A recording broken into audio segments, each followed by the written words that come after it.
तो हेलो बच्चों, good morning.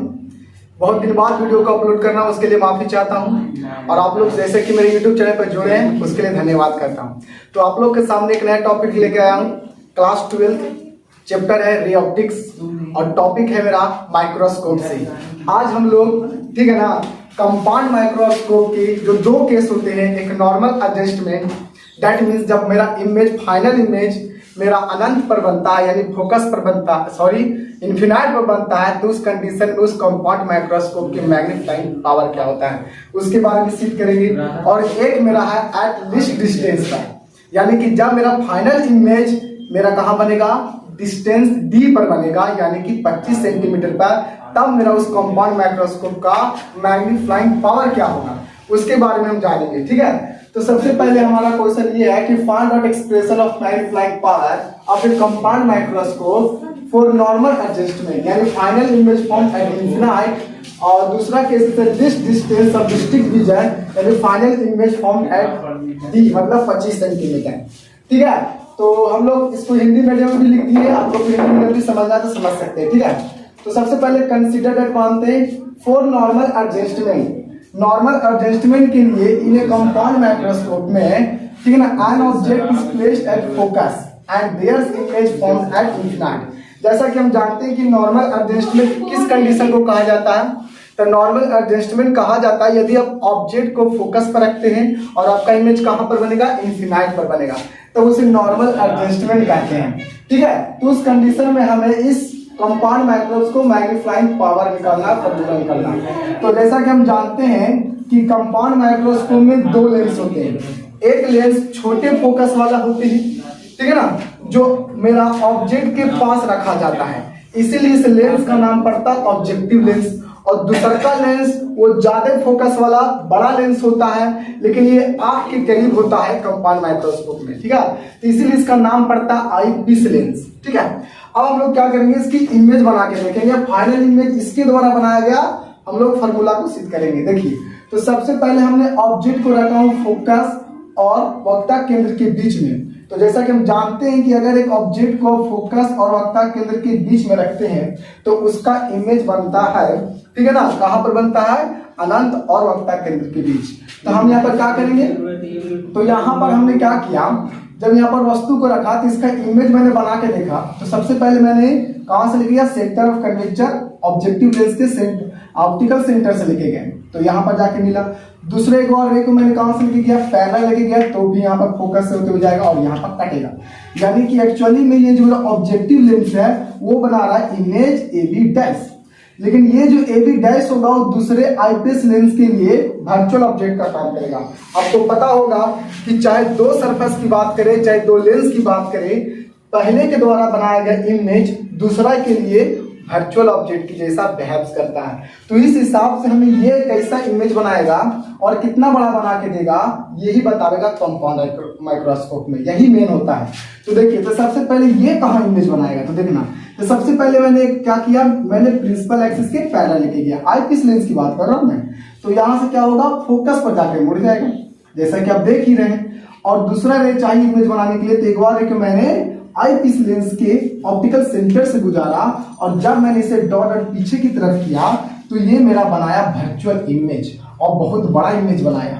तो इस तरह से कंपाउंड माइक्रोस्कोप बिहेव करता है और हम इसकी मैग्नीफाइंग पावर निकालना है। तो सबसे पहले कुछ कंसीडर कर लेते हैं। देखिए, ये ऑब्जेक्ट था ए बी और ये ऑब्जेक्टिव लेंस की ऑप्टिकल सेंटर के बीच की दूरी हो जाएगी यूओ, मतलब object distance from the objective lens.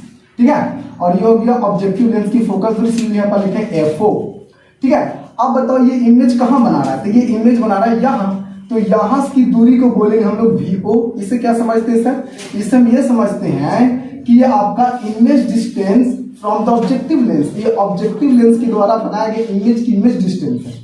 तो ये वाला आपका जो इमेज बना था इसके द्वारा, वो इसके लिए वर्चुअल ऑब्जेक्ट के काम कर रहा था, तो ये वाला आपका डिस्टेंस हो जाएगा आईपीस लेंस के लिए ऑब्जेक्ट जैसा बिहेव करेगा, तो ऑब्जेक्ट डिस्टेंस, ठीक है, फ्रॉम द आईपीस लेंस, जिसे लिखेंगे यू ई। अब ये इमेज बनाया कि यहां से यहां तक, तो इसकी दूरी को लिखा जाएगा वी ई, यानी कि image distance from the eyepiece lens. अब देखिए, अब यहाँ पर हमने कुछ ये बीटा हो गया। अब बीटा क्यों है सर? जैसा कि हम जानते हैं कि ये बीटा जो होगा उसको बोलते हैं जो आंख पर बनाए गए, ठीक है ना, फाइनल इमेज के द्वारा जो विजुअल एंगल होता है, बीटा को बोलते हैं एक्चुअली विजुअल एंगल, ठीक है ना, सबटेंडेड बाई, ठीक है ना, फाइनल इमेज एट ह्यूमन आई, तो इसको बोलते हैं बीटा। तो यहाँ पर मेरा आंख होगा तो यहाँ पर ही मेरा बीटा एंगल बनेगा, ठीक है। अब इस tan बीटा का इस्तेमाल करके हम लोग क्या करेंगे, tan बीटा और tan अल्फा निकाल के डायरेक्ट पुट कर देंगे, मेरा आंसर आ जाएगा। तो सबसे पहले इस ट्रायंगल को हम लोग ध्यान से देखिए, a डैश b डैश और o, यह एक छोटा ट्रायंगल बन रहा है। तो हम यहाँ से tan बीटा का इस्तेमाल करेंगे तो tan बीटा बराबर होता है बाबू p बटा b, तो होगा ab डैश बटा b डैश o u, मैंने वही लिखा हूँ। और ए बी डैश कितना है तो नहीं पता है, ए डैश बी डैश नहीं पता, लेकिन ये हमको पता है कितना ये है, ये मेरा यू ई है, तो मैंने यहाँ पे लिख दिया यू ई। अब हम लिखेंगे from formula of magnification of lens formula for objective lens. इस ऑब्जेक्टिव लेंस के लिए आवर्धन का फार्मूला क्या होता है, तो हम लोग जानते हैं कि m बराबर एच आई बटा एच ओ बराबर v बटा u होता है। तो यहाँ पर हम ऑब्जेक्टिव लेंस की बात करेंगे तो ऑब्जेक्टिव लेंस के आवर्धन का फॉर्मूला हो जाएगा MO। MO सब क्या समझोगे, O से ऑब्जेक्टिव लेंस, यानी कि पहले लेंस की बात कर रहे हैं, और M का मतलब आवर्धन, ठीक है ना। तो ऑब्जेक्टिव लेंस के आवर्धन बराबर हो जाएगा, ठीक है ना, A डैश B डैश। अब ये माइनस क्यों लिखे जी, क्योंकि ये माइनस इसलिए क्योंकि नीचे बन रहा है, रियल इमेज बन रहा है ना, इसका भले वर्चुअल इमेज बनेगा, तो ये आपका रियल इमेज होगी इसलिए माइनस में पड़ेगा। और यहाँ पर आपका हो गया ऑब्जेक्ट की हाइट, तो ऑब्जेक्ट की हाइट ये ए बी ऊपर है, प्लस में हो जाएगा बराबर। फिर मैंने यहाँ लिखा वी ओ। अब देखिए राइट साइड है या फिर इंसिडेंट जिधर जा रहा उधर ही मैंने इसकी इमेज डिस्टेंस को मेजर किया हूँ ऑब्जेक्टिव लेंस के लिए, तो यहाँ पर हो जाएगा वी ओ पॉजिटिव, और ये माइनस यू ओ क्यों लिखे जी, क्योंकि ये लेफ्ट साइड है, उल्टा साइड है, ये वाला आपका माइनस में हो जाएगा। अब यहाँ से मैंने ए डैश और बी डैश की वैल्यू निकालूंगा, उससे पहले मैं माइनस से माइनस आपको काट के बता देता हूँ, ये माइनस से माइनस कट जाएगा। तो यहाँ से आपका ए डैश बी डैश कैसे निकलेगा, ध्यान से देखना, ये दोनों गुना हो जाएगा और ये दोनों गुना हो जाएगा। तो जब ये दोनों गुना हो जाएगा तो वी ओ और ए बी हो जाएगा, और ये तुम्हारे भागे के भागे में रहेगा। तो ए डैश बी डैश बराबर वी ओ ए बी बटा यू डैश हो गया। अब इस ए डैश बी डैश की वैल्यू मैंने पुट करके इसमें रख दूंगा, तो इसमें रख दूंगा तो क्या हो जाएगा सर, तो ध्यान से देखो, तो tan बीटा बराबर ये ऊपरेला के जगह पूरा ये वाला रख दीजिएगा, तो V O U O A B, और ये आपका पहले से था वो पहले से भी है। और हम लोग जानते हैं कि जब भी आपका tan अल्फा के मान पूछे तो tan अल्फा हमेशा निकाला जाता है वो लिस्ट डिस्टेंस ह्यूमन आई से निकाला जाता है। तो आपको अल्फा बराबर यहाँ पर दिया तो tan अल्फा इतना बटा इतना हो जाएगा, यानी कि ए बी बटा डी हो जाएगा। अब tan अल्फा पता है, tan बीटा पता है, और किसी भी माइक्रोस्कोप के लिए मैग्नीफाइंग पावर जो होता है फॉर्मूला वो tan बीटा बटा tan अल्फा होता है, या बीटा बटा अल्फा बोल सकते हो, क्योंकि यहाँ पर बीटा अल्फा बड़ी छोटा है, तो tan बीटा को अप्रॉक्सिमेट बीटा भी लिख सकते हैं और tan अल्फा को अप्रॉक्सिमेट अल्फा भी लिख सकते हैं। तो मैंने tan बीटा और tan अल्फा की वैल्यू इसमें पुट कर दे रहा हूँ। तो tan बीटा की जगह ये पूरा का पूरा पुट कर देखो, V O A B U O U E. अब बचा tan अल्फा, तो tan अल्फा ए बी बटा डी, यहाँ पर ए बी बटा डी तक में चल जाएगा, ए बी से भी कट जाएगा, तो इस हिसाब से m बराबर वी ओ बटा यू ओ इंटू डी बटा यू ई नजर आएगा।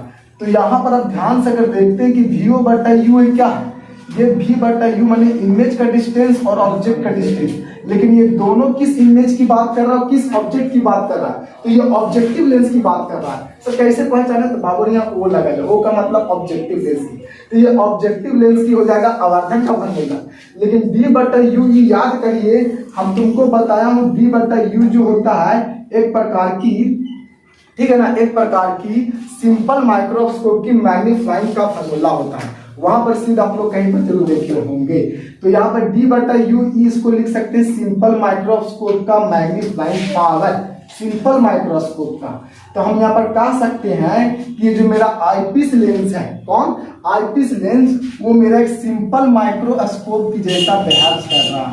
सिंपल माइक्रो कैसे बोल दिए आप सर, अपने मन से, अपने मन से नहीं, यहाँ से बोले हैं d बटा यू ई, क्योंकि d बटा यू ही सिद्ध करके सिंपल माइक्रोस्कोप में आया था। तो डी बटा यू यहाँ भी आया। दैट मीन्स हम कह सकते हैं ना कि ये भी एक प्रकार की सिंपल माइक्रोस्कोप की काम कर रहा है।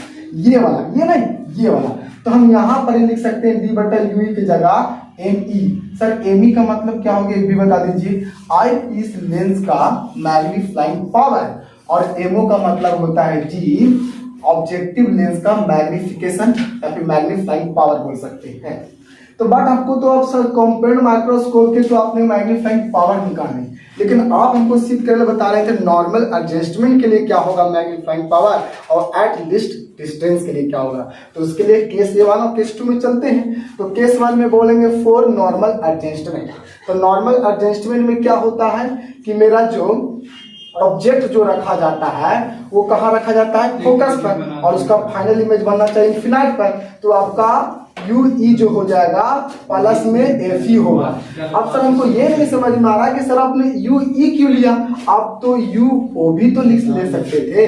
तो बाबू रे हमने यहाँ पर यू ई इसलिए लिए हैं क्योंकि मेरा फाइनल इमेज कौन बनाने का काम करता है, तो बनाने का काम करता आई पीस लेंस, ना कि वो। ये तो मेरा रियल इमेज बनाता है और थोड़ा बड़ा बनाता है, लेकिन मैग्नीफाइड इमेज बनाने का काम यही आईपीस लेंस का काम करता है। इसीलिए मैंने यहाँ पर यू ई लिया, ना कि यू ओ। आप यहाँ कंफ्यूज भी हो सकते हैं कि सर ऑब्जेक्ट को हम इसके सामने रखेंगे किसके सामने, तो सुनो मेरी बात, इसके सामने कुछ इस प्रकार से ऑब्जेक्ट को रखना पड़ता है ऑब्जेक्टिव लेंस के सामने, ताकि मेरा उसका इमेज इसके फोकस पर बने नॉर्मल एडजस्टमेंट के लिए। तो इसका ऑब्जेक्ट का जो हो जाएगा दूरी वो फोकस के बराबर हो जाएगा। तो यू ई बराबर एफ ई, वो भी प्लस में, क्योंकि उत्तल लेंस का फोकस दूरी प्लस में होता है। अब हम बात करेंगे फाइनल इमेज कहां पर बनाना पड़ेगा इसको नॉर्मल एडजस्टमेंट के लिए, इन्फिनाइट। तो मैंने इन्फिनाइट ले लिया, और थिन लेंस फार्मूला कहता है 1/a बराबर 1/b माइनस 1/u। लेकिन यहाँ पर u मेरा क्या होगा, यू ई माइनस में होगा, क्योंकि लेफ्ट में ना ऑब्जेक्ट डिस्टेंस माइनस में होता है। तो यहाँ माइनस माइनस कुछ हो जाएगा, प्लस में हो जाएगा।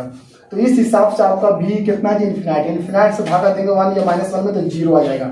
तो 1/f बराबर 1/ue हो जाएगा। मतलब सर, मतलब हमने क्या किया, ue के जगह आप चाहो तो fe भी पुट कर सकते हो। तो कुछ नहीं कि इस फार्मूला में यहाँ पे ue देख रहे हैं ना, वहां पर मैंने खाली fe रख दिए बस। कैसे सर, तो क्योंकि दोनों बराबर आया है ना, तो फिर आप ऐसे भी समझ सकते थे सर, यू बराबर एफ हो गया, तो डायरेक्ट यहाँ पर रख दीजिए ना।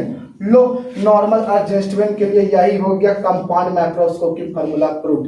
फिर से ऑब्जेक्टिव में पूछेगा कि कंपाउंड माइक्रोस्कोप में नॉर्मल एडजस्टमेंट के लिए मेरा फार्मूला क्या होता है, तो मानिएगा टिक आउट करके ये वाला m बराबर vo बटा यूओ इंटू डी बटा एफ ई, ये वाला मानिएगा। इसको बोलते बाबू it is the minimum magnifying power of a compound microscope. तब देखते हैं केस नंबर 2 में कि मेरा आपकी इमेज फाइनल इमेज कहां बनना चाहिए, डी पर, इन्फिनाइट पर नहीं। इन्फिनाइट पर बनेगा तो नॉर्मल एडजस्टमेंट हो जाएगा, जो कि हमने सिद्ध किया। अब हम लोग को केस नंबर 2 में सिद्ध करना for final image formed at least distance, यानी कि हम लोग इसमें बोलते बाबू रिलैक्स्ड आई, ये आपका रिलैक्स्ड आई होता है, बट इसमें आपका स्ट्रेंथ आई होगा। तो स्ट्रेंथ आई की केसेस में निकाल रहे हैं हम लोग। तो जब मेरा फाइनल इमेज डिस्टेंस और लिस्ट डिस्टेंस डी पर बनेगा, तो मेरा यहाँ पर ही, ठीक है ना, जो ऑब्जेक्ट आईपीस लेंस होगा उसके द्वारा बनाया गया फाइनल जो दूरी होगा इमेज डिस्टेंस, वो हमेशा डी लेना पड़ेगा। देखिए यहाँ पर इन्फिनाइट पर बना रहा था तो मैंने v बराबर इन्फिनाइट लिया, लेकिन दूसरा का केसेस में डी पर बनाना पड़ रहा है पड़ेगा, तो फिर उसको डी लेना पड़ेगा ना, और ऑब्जेक्ट की डिस्टेंस यू ही रहेगा। तो फिर से चलते थिन लेंस फार्मूला में, तो 1/f बराबर ऑब्जेक्ट डिस्टेंस माइनस में हो जाएगा, तो 1/-1 ue, और ये वाला हो जाएगा क्या, माइनस में। ठीक है, अब ये माइनस में कैसे हो गया सर, क्योंकि बाबू रे ये इंसिडेंट रे इधर जा रहा है, लेकिन आपका ये बन रहा है इधर, तो माइनस में हो जाएगा, और माइनस माइनस हो जाएगा दोनों प्लस। इस तरह से 1/f बराबर माइनस में 1/ue प्लस 1/d। अब देखिए ध्यान से, मैंने -1/e को ओने भेज दिया, ठीक है, या फिर हाँ इसको ओने भेज देंगे तो एक्चुअली में क्या आ जाएगा, प्लस में आ जाएगा ना, देख सकते हैं यहाँ पर। तो इस हिसाब से आपका 1/u बराबर 1/f प्लस 1/d। आपने दोनों तरफ सब में क्या कर दिया, d से मल्टीपल कर दिया। तो जब हम d से मल्टीपल कर देंगे, किससे, अगर हम d से मल्टीपल कर देंगे तो d/ue बराबर d/fe, और ये d से d वो कट जाएगा तो 1 आ जाएगा। अब यहाँ पर ध्यान से देखो, d/ue के जगह हम ये पूरा का पूरा पुट कर सकते हैं। तो मेरा आ जाएगा m बराबर vo/uo प्लस 1 प्लस डी बटा एफ ही आ जाएगा। और ये मेरा यहाँ पर देखो, इसको देखो और इसको देखो, ये दोनों सेम ही सेम है और यहाँ पे डी बटा एफ ही है, लेकिन यहाँ पर एक जुड़ गया और एक जुड़ गया तो इसका कहने का मतलब ये वाला जो वैल्यू मिलेगा वो इस वाला वैल्यू से थोड़ा कम होगा ये वाला, लेकिन ये वाला ज्यादा होगा। इसे बोला जाता है मैक्सिमम मैग्नीफाइंग पावर। और बाकी कोण क्या होता है, वीओ का मतलब होता है image distance from objective lens, यूओ का मतलब objective distance from objective lens, और डी का मतलब लेंस डिस्टेंस यानी 25 सेंटीमीटर, और एफ का मतलब होता है आईपीस लेंस का फोकल लेंथ। ठीक है, आई होप आपको समझ में आया। Good bye.